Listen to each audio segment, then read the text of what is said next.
leader. The heart of a servant leader.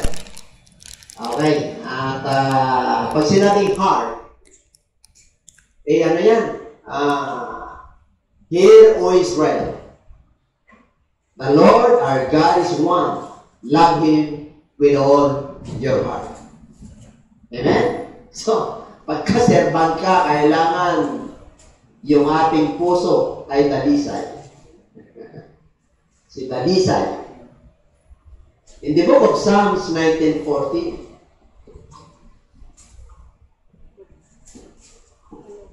may these words of my mouth and this meditation of my heart be pleasing in your sight, Lord, my rock and my redeemer. Okay? So, ang iyong mga salita sa aking bibig, ito ay pagbulay-bulayan ng aking puso, at nawa ito ay katanggap-tanggap sa iyong paningin, Panginoon. Okay? Pleasing in your sight, katanggap-tanggap sa aking Panginoon, ang malaking bato at ang aking manunubos. Okay? So, sample sa palang, mga kapatid. Ang sabi ko riyan, may these words of my mouth and this meditation of my heart be pleasing in your sight. Dahil tayo po ay, ako po'y naniniwala na hindi ka tatawagin pastor, ng ating Panginoon na walang nakita sa ating mga puso, nakaaya-aya sa kanyang paningin. Okay? Bagamat may mga kahinaan po tayo, ay may nakita ang Diyos, kaya ginawa niya po tayo mga leader.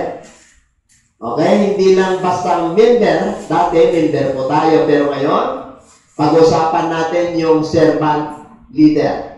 Pag sinabing servant leader, mayroong tinatawag na self-serving leaders. What is the difference between the servant leaders versus self-serving leaders? Servant leaders look at the leadership as an act of service. Okay? Ibig kong sabihin, ang mga, pag sinabing servant, ano ba yung meaning ng servant? Alila, utusan. Di ba? A person employed in a household. Biro mo? Leader ka tapos, pwede kang utusan. Di ba? Di ba? Nakuha nyo? O, utusan pala tayo, alipin. Pero huwag kang mag-alala. Grabe pala privilege natin. Servant leaders look at the leadership as an act of service. Ibig po sabihin, they look beyond. Yung kanilang paglilingkod ay hindi self-centered. Amen? Yung kanilang paglilingkod ay dahil sa pagsunod sa Diyos. Naalala niyo po ang ating Panginoon. If you want to become a great in God's kingdom, you must be the servant of all. Servant of all. Wala kang itatangi. Kahit na squatter, mahirap yan. May amoy yan. Pag in-invite ka, nagpa-pre-over yan. Amen? Naranasan nyo na po ba yun? Yung pumunta po kayo sa isang lugar na may pag-pray, tapos talagang hindi ka sanay sa lugar. Pero dahil likod ka ng ating Panginoon, hindi mo isipin yung kanilang kalagayan. Iisipin mo yung mission mo. Isipin mo na likod ka ng ating Panginoon. Self-serving leaders spend most of their time protecting their status. Yun yung tinatawag na makasarili. May naglilingkod kasi na makasarili. Yung position nila,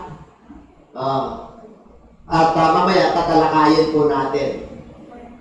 The servant versus self-serving leaders. Effective leadership starts on the inside. On the inside, dito. Diyan ang tunay na paglilingkod. Kahit sa pagsamba, sinabi ng Lord dyan They honor me with their lips, but their hearts is away from me. Di ba? Kaya alam na alam ng Lord yung mga tunay na naglilingkod eh. Kasi may mga naglilingkod na may mga insecurities eh. Position. Pag may mga comment sa kanila, ano agad? Negative. Pero ibang servant leaders eh. Are you a servant leader or a self-serving leader? Kaya tayo nandito. Para matuto tayo. Amen? Malapkan natin ang Lord. Alam niyo po, ang servant leaders in the book of Matthew chapter 25 verse 21. His master replied, "Well done, good and faithful servant. You have been faithful with a few things. I will put your charge in many things. Come and share your master's happiness." Yan ang ng servant leaders. Pag nagkaroon po tayo ng accountability, dapat well done, hindi half done. Sinabing well done, magaling. Magaling, nalugod mo ang Diyos. Good, mabuti. Tapat, tatlo po yan. Magaling, mabuti, tapat na, alipin. Pinagkatiwalaan ka ng malilit na bagay, pati katiwalaan ka rin ng malalaking bagay. Kaya sabi niya, makilasap ka o makijoin ka sa joy, sa kagalakan. Alam niyo, nagagalak po tayo pag servant ka ng Lord. Eh. Kahit na pagod ka, kahit na malayo pinanggalingan, parang hindi ka napapagod. Iba yung napapagod sa labor, yung sa trabaho, iba po yun. Iba yung joy na ibinibigay sa atin ng Lord pag tayo pa naglilingkod ng tapat. No? Kaya dito po, ang servant leaders po, well done. Bakit well done? Kasi po, ito po yung preparation. Others to carry on after our season of leadership is completed. Ito ang servant leaders. Tinatapos niya kanyang gawa. Hindi niya inumpisa. Tapos sa kalagitnaan, tigil na. Ang self-serving leaders who are addicted to power. Tingnan mo. Self-serving leaders who are addicted to power. Itinatalaga nila yung sarili nila sa kanilang status. O laging nare-recognize. Yan yung mga self-serving. Afraid of loss of position. Mga takot na mawalan are not likely to spend time or efforts in training their replacements. Yun yung mga self-serve. Nagkaroon sila ng insecurities. Alam niyo po, sa totoo lang, since na nag-start po ako ng paglilingkod, talagang nagtatap na ako ng worker. Kaya din sila pastor para yun yung pioneering ko. Pioneering church, hindi talagang kaya dyan sila. Kahit na talagang nanginginig sila, siyempre mangingisda, ang tingin nila sa sarili na mababa. Pero siyempre, basta tuloy lang. Lahat tayo nanginig eh. Yan ang persistent. Lahat ng tumayo dito nanginig. Bago ka makakamit ng 1,000 steps mag-umpisa ka sa una. Lahat po tayo nun. Kaya dito po, ayaw ng Lord ng pag tayo po ay servant leaders, naghahanda na po tayo. Kasi meron yung tinatawag na season of leadership. Season of leadership. Ibig sabihin, binibigyan ka ng Lord ng pagkakataon ng panahon na yun. Season. Binigyan ka ng panahon na yun, pagigihin mo na. Pagigihin mo na. Kasi tatanda tayo. Tatanda po tayo. Pag hindi pa babalik ang ating Panginoon, di natin alam kung hanggang kailan pa to. Mag-train ka na. Nicky, kaya nga matindang natin Nick din my disciples. Kahit na panahon ng pandemya. Yun ang gusto ng Lord Huwag tayong makasarili na self-serving. Self-serving leaders. Ayaw ng Lord. May mga ganyan mga leaders. Hindi mo maiwasan yan pagkakulang ka ng kaalaman. May mga competition, may mga insecurities. Kasi nga, ang sabi po niya, takot siya na mawalan siya sa posisyon. Gusto niya laging nare-recognize, laging nare-lift up. Ayaw na rin ng gano'n. Baka ipapabawa ng Lord, darating ang panahon. Gusto ng Lord, servant leaders, hindi self-serving leaders. Do you consider them a threat or an investment in the future? Diba? Pagka dumating pa, may pinadala ng Lord sa atin. Pare, mas ano siya sa atin. Yung sa kakayanan natin. Kasi may papadala ng Lord na baka yung talent mo, mas ano siya. Are you insecure? Dapat malagaan mo yun. Hindi ka din secure. Kasi nauna ka na sa kanya. Amen? Turuan mo siya na magiging maayos yung talent na binigay sa kanya ng ating Panginoon. O hindi threat yan. Dapat it is an opportunity. That is your investment in the future. Amen? Are you willing to share what you know and provide opportunities to learn and grow to those who will come after you? If not, why not? These are the critical matters of the heart of a servant leader. Kaya kung may reserva ka rito, o ibang motibo mo bilang pastor, bilang evangelist, sa 5-point ministry, ay mahirapan ka talaga mag-train. Ayaw mo talaga i-share yung talent mo. Paano mag-grow? Ay, ang nais ng Lord mag-grow. Amen? Kaya dyan, 15:15. Sabi po riyan, I no longer call you a servant, because a servant does not know his master's business. Instead, I have called you friends, for everything that I learned from my Father, I have made known to you. Dati servant tayo. Ngayon, nakasunod ka eh. Pag nakasunod ka, kaibigan ka na ng Diyos. Kung sinabing friend of God, you walk with God, you know what's the will of the Father. You know what's the will of God to you as a pastor. Amen?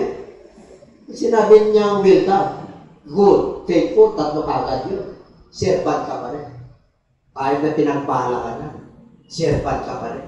Mananatili kang servant. Pero, kahit na servant ka, pinagkatiwala ka ng Lord, friend ka na ngayon. Kaya pinagpapala ka ng Diyos eh. Saan ka pinagpapala ng Diyos? Bukod doon sa ministry, dumadami, lumalawang kapawayan. Ano ang matinding pagpapala ng Diyos? Wisdom, knowledge, understanding, fruit of the Holy Spirit. Diba? Mabubuting wala dyan. Hindi naman talaga tayong inugpong lang tayo. Pero ginawa tayo ng Diyos na karapat-dapat. Tinitignan ng Lord, yung pagkaserba natin, paano tayo sa bunod. Yung tinatawag na deny yourself, yung self-sacrifice, yung sacrifice of righteousness, yun yung hinahanap ng Lord sa mga servant leaders. Kaya kung hindi mo may suko yung sa bagay, ay mahirapan ka magiging servant leaders. Leader. Okay? Kaya, dito po, servant leaders consider themselves, their position as an act of service, look beyond their own season of leadership, and prepare the next generation leaders. Yan ang servant. Nag-ano na sila? Yung growing ng church. Nag-ano na sila? Kaya may mga training tayo bago tayo i-ordain. Kailangan natin ito. To prepare a next generation leaders.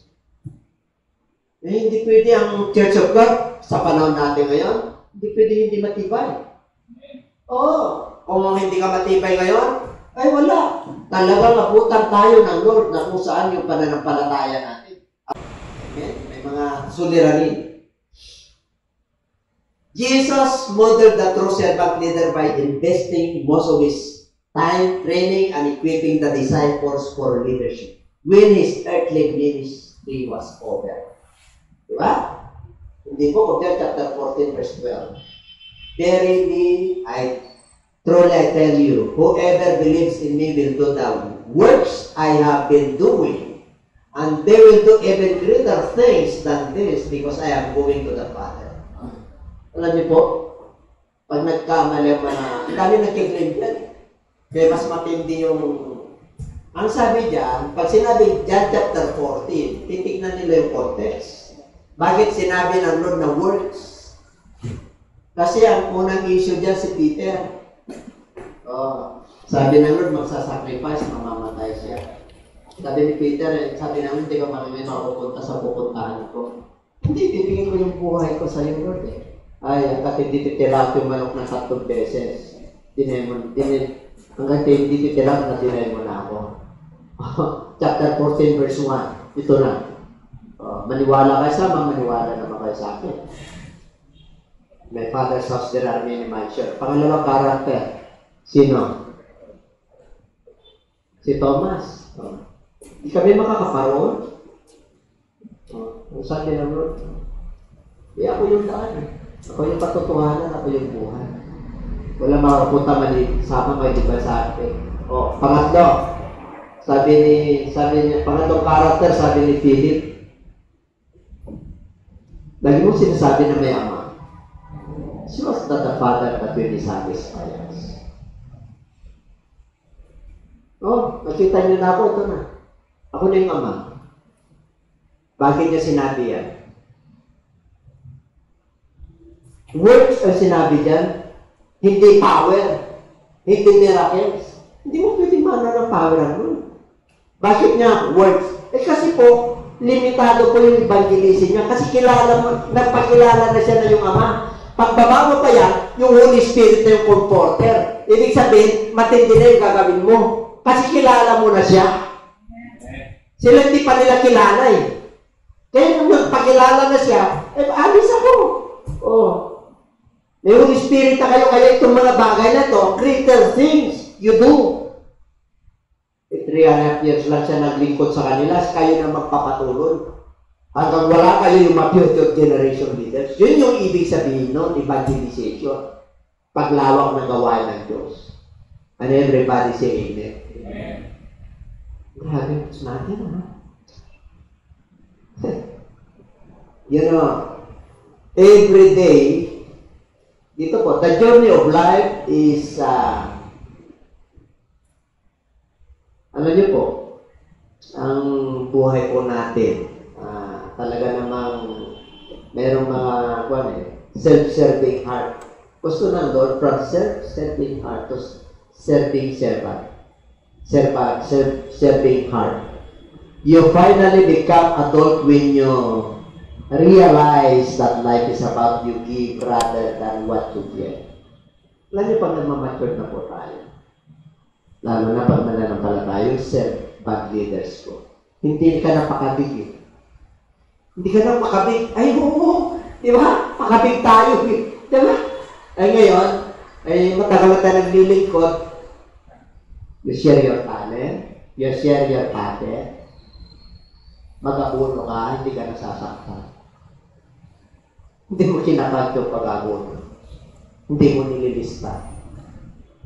Lord, laki naman.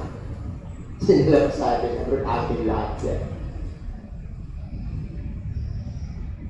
Sir, bad leaders ka. Dami ka nang natutunan na wisdom sa akin. If you are, ito ang hulingan ng Lord sa servant leaders. Masakit. Masakit ito. Pero totoo. Ang pinakamasakit, kung bakit ang Lord sinabi niya na subukan niyo ako, pagdating sa pinakilaman ng sikmura, baby. Ang servant leaders, pag kaya mo nang ibaliktad yung bulsa mo, pasado ka na sa mga Kasi, yan ang unang pinakamatindi na pagsubok. sa mga leaders. Pag sinabi kong ibinaliktad mo na yung bulsa, natuwa nga ako. Pangalawa naman. Alam niyo ang alay, yung nag-alay si David, may value. In the book of 1 Corinthians 10, alam niyo po, ang ating Panginoon, di ka gagawing leader, servant leader, kung ano. No temptation has overtaken you, yeah. What is common to man? Pagkaraniwan lang po yan, and God is faithful, He will not let you be tempted beyond what you can feel. But when you are tempted, He will also provide a way out so that you can endure. Pastors, evangelists, preachers, teachers, Bible. Grabe po. Pag-member lang, akala ko pag-member lang ito, para sa lahat, para sa atin. Alam na po natin, memoryado na po natin. Alam niyo ba, every day, leaders face many challenges. Lahat po tayo nito. May biglaan, may mga hamon sa buhay na hindi mo inaasahan. Ang kailangan po natin, we must recalibrate. Yung hearts natin, we must examine, we must test our heart to successfully combat temptation. To be self-serving, we need to surrender our daily actions and duties to our Lord as guide and role model for how we should live. Ang role model natin dyan si Jesus Christ. O paano tayo live. Alam niyo, testing ng leadership po natin sa pamilya. Pamilya. Paano mapagkatiwala namin ng church? Masakit, pero kailangan, ibig sabihin, may mga kanya problema ang pamilya.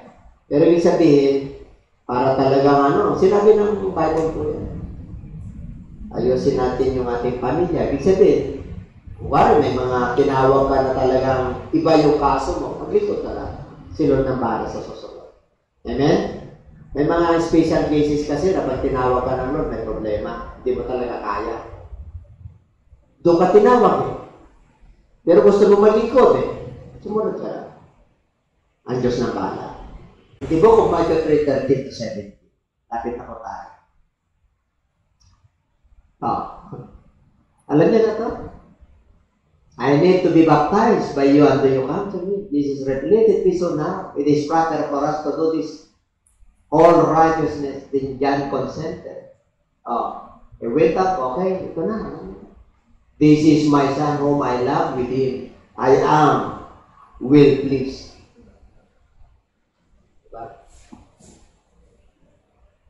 Alam niyo po, as the beginning of His ministry, we see Jesus preparing to live by acts of submission and testing of His character. Testing of His character yan. Pero mo, Panginoon siya. Nagpasubmit siya kay John the Baptist. Hindi nga karapat-dapat na magtali ng kanyang sandalyas. Pero ginampanan niya yung dapat niyang gampanan. Ako, babaptize mo, sabi niya. Hindi. Para to fulfill righteousness. Para maganap yung kalooban ng Lord. Matindi yung ginawa ng ating Panginoon. The acts of submission and testing of His character. Pag dumating yung mga testing sa atin yan, ako, ang hirap umaba. Pare, question tayo. Di ba? Yung old nature natin, tumataas eh. Ay, hindi. Pero iba na. Dapat iba na. Kaya, yung interaction niya sa ating Panginoon, talagang signified the servant leadership. Validated and affirmed John in his ministry and submitted to the same acts of surrender for doing the right thing that He would require to others. Nung sa ating Panginoon ay 3 times temptation. 3 most universal and powerful temptations a leader can face: instant gratification, recognition and applause, and in improper use and lust for power. Oh, yan, yung tatlong temptation na yan nung nagutom po siya. Tingnan niyo kung paano niya idila nating Panginoon. Jesus was his spiritual best. Notice how Jesus used the words of God he had stored in his mind and heart to confront and defeat Satan. Grabe. Di ba? Kaya niya ba yung bato gawing tinapay? Yes. Son of God siya. Nilala siya ng demonyo. O yung susunod, hindi siya nagtagumpay. Dinala niya sa city of Jerusalem. Na magpatiwakal ka na. Ay, huwag mo tuksuin na yung Diyos. Leaders of the church, minsan ba tinutukso natin ang Diyos? How can the leaders tell God? So yung malaman ng example, kung paano natin tukso ng Diyos. Alam mo na kasalanan ginagawa ko pa. Pastor ka lang. Don't tell God.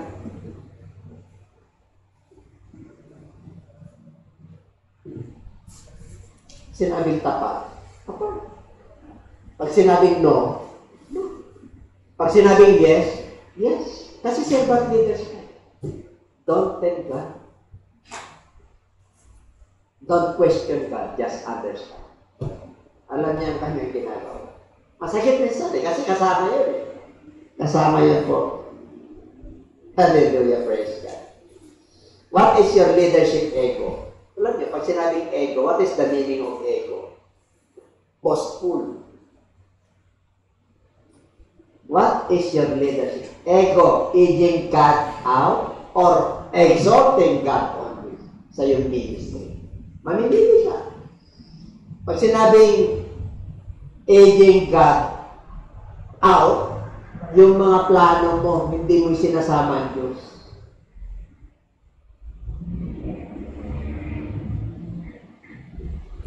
Diba?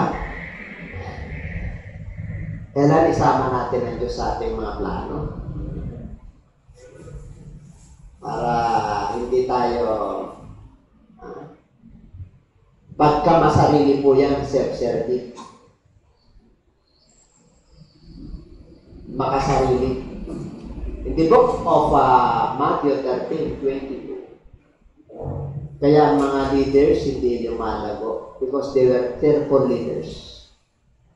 They said, falling among the thorns refers to someone who hears the word but the wearies of this life and deceitfulness of wealth.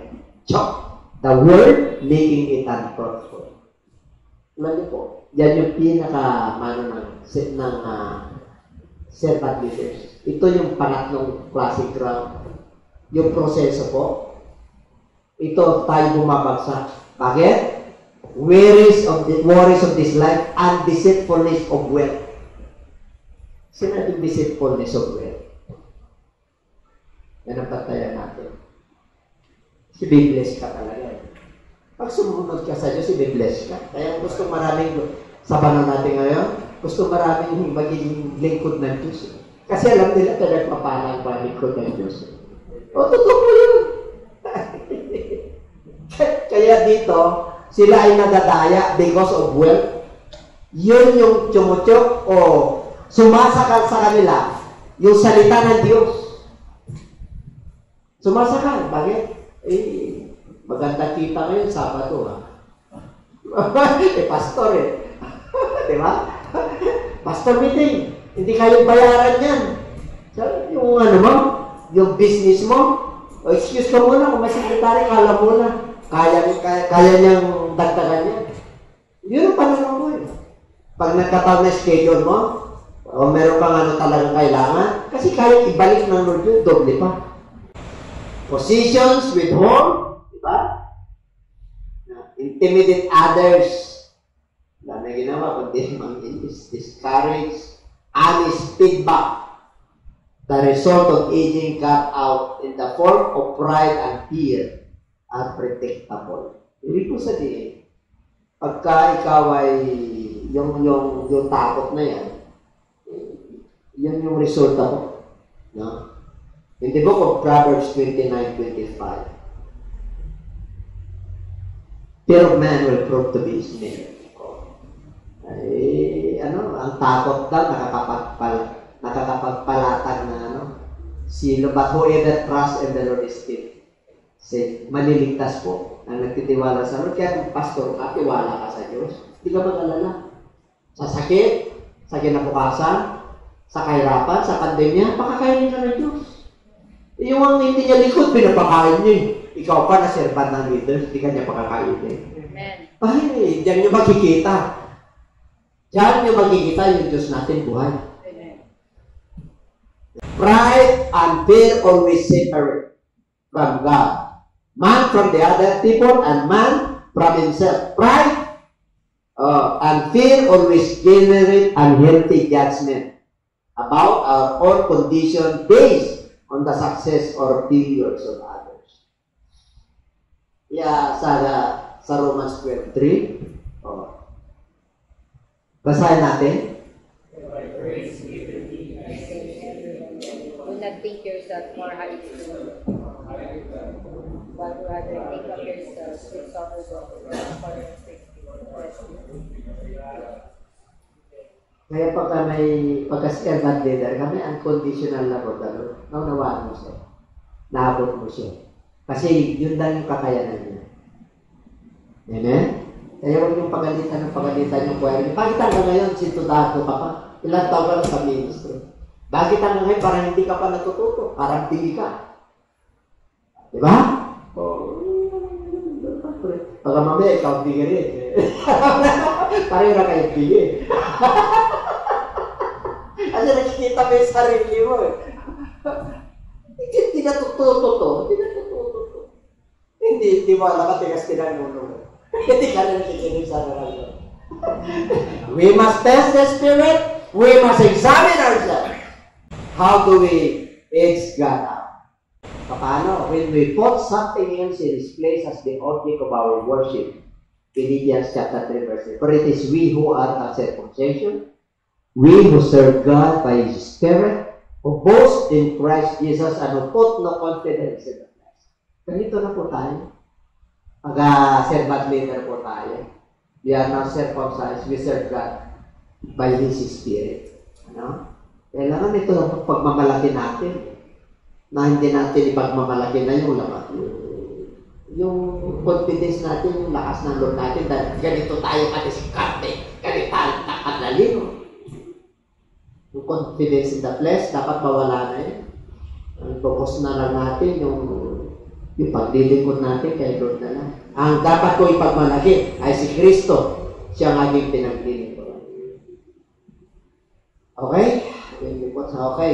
At when we rely on other sources of security and sufficiency. Kaya ito po mayroon. When we rely. Proverbs 3, 5, and 6. Tingnan natin. Ito ang gusto ng Lord. Trust in the Lord with all your heart and lean not on your own understanding. In all your ways, acknowledge Him and He shall direct thy path. Pag may mga decision po tayo, sapunin natin kayo. Amen? Nating suluhin niya yung credit sa iya pag sinulo mo. Dapat ang credit kayo. All glory to God. Amen. Ganun po tayo. Kasi sa Lord naman natin ito. Amen? Kaya nang nalulugot ang Lord sa atin, pinagpapala naman tayo.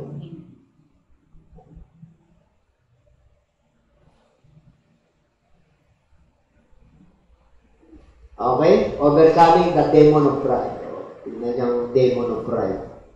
Ito po, pag-aralan po natin ito. Reflect, muli-muli natin ito. Gawin po natin ito. I-apply natin ito sa ating mga sarili.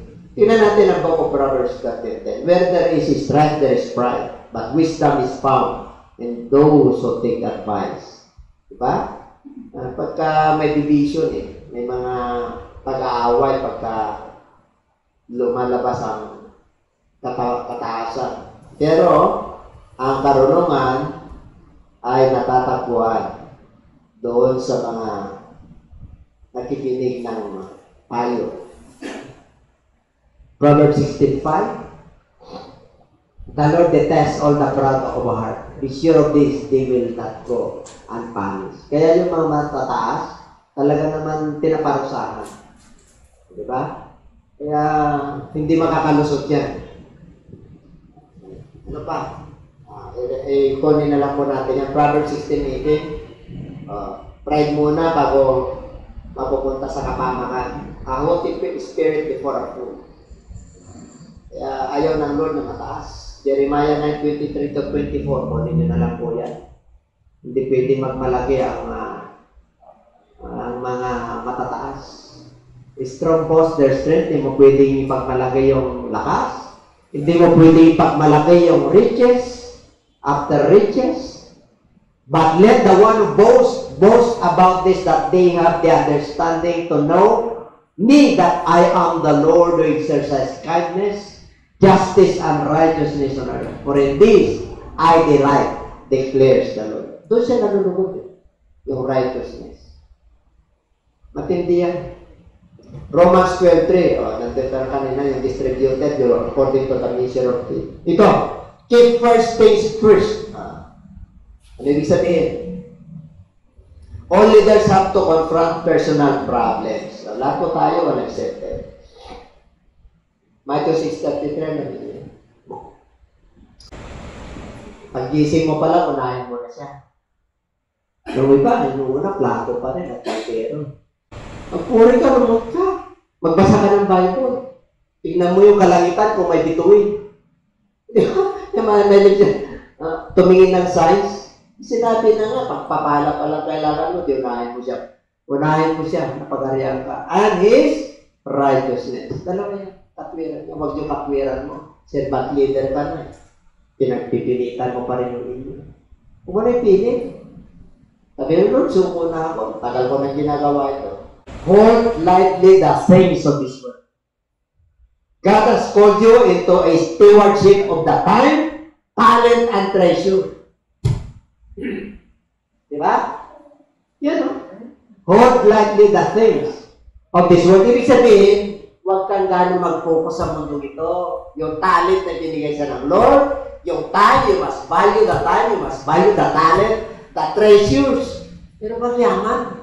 Grabe ang yaman natin. Ang Panginoon. Our capital is our faith. Sa Book of Revelation, grabe. Hindi tayo rich na yung WRH, yung rich na parang basahan yung ano.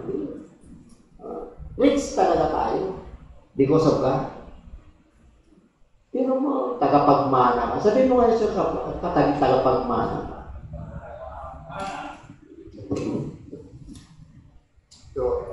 Jointly hears of God, ears of God. Joint ka. Pagka may signatory ang Lord, siya yung principal, ikaw yung alam niyo po, pag hirap na hirap ka, hindi ka rin malulungkot eh. Isipin mo lang na consignator ka na, Lord. Ma-inspired ka eh. Amen? Naming the demons of fear. 24:1 ang verse. Huwag kayong mag-alala. The earth is the Lord and everything in it. The world and all who live in it. E pagdating sa blessing, sa kanya lahat. Naming the demon of fear. You are given the capacity to fear as part of God's design for our protection and participation within in a relationship of unconditional love. Yung sinasabi ko sa inyo. Pinahintulutan ng Lord yan. Yung na may fear tayo as part of God's design for our protection para hindi ka magmalaki. Amen? Psalms 111 verse 10. The fear of the Lord is the beginning of wisdom. All who follow His precepts have good understanding. To Him belongs eternal praise. Yan, titignan nyo na lang yan. The fear of the Lord is pure, enduring forever.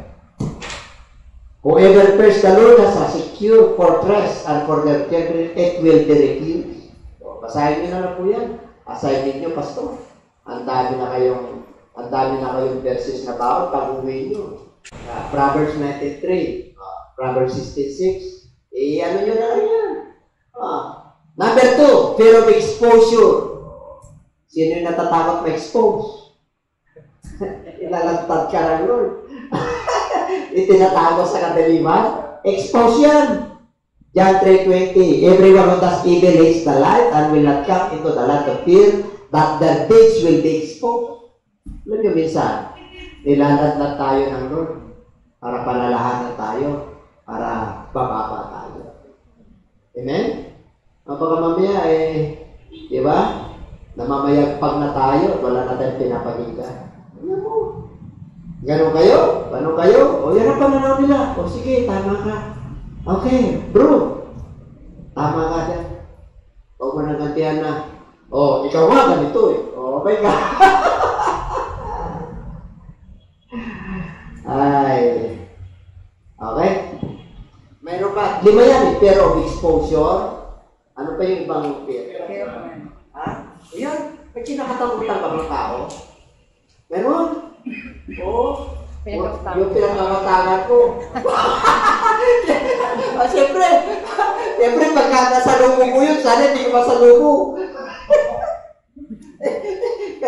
kaya natigil yung mga ano, di ba? Basta sa lumo mo, bro.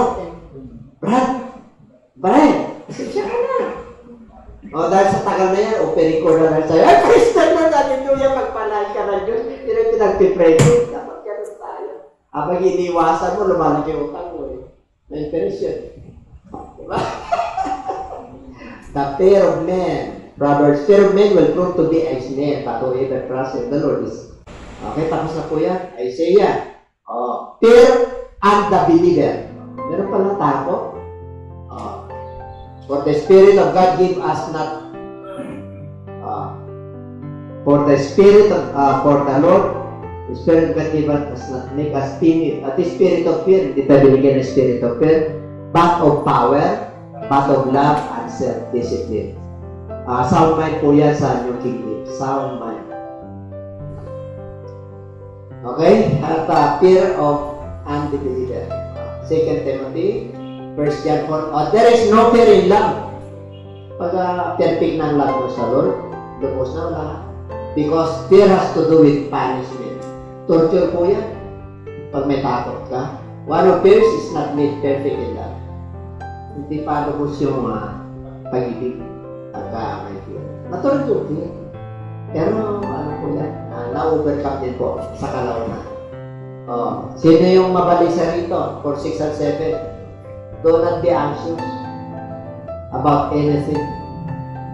Huwag kayong mag-alala, mabalisa sa lahat ng bagay. But in everything, by prayer and supplication and thanksgiving, present your request to God. And the peace of God which transcends all understanding will guard your hearts and your mind. Pero mo hindi may paliwanag na unawa at pag-iisip ng Diyos bibigay sa iyo. The fear of the future. Harapan na natin ang Lord. Takot ka ba sa kinabukasan mo? Takot ka ba kung anong mangyari sa anak mo? Takot ka ba kung anong mangyari sa business mo? Pinagagitaan mo? Pagka sa servan ka ng Lord, pinagkatiwala mo na sa Diyos yan.